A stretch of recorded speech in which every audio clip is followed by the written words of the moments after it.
एका वकिलाच्या लेखणीनं त्याच्या कायद्याच्या आखणीनं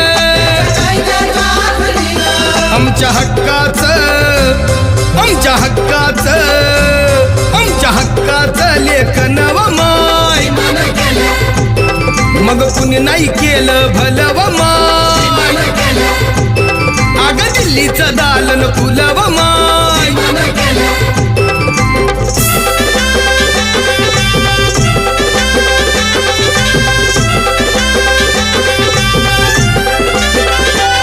तुमच्या पोरानं शाळेत शिकावं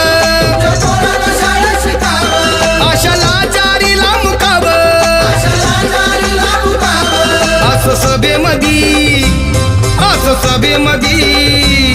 असं सभेमध्ये भाषण व माय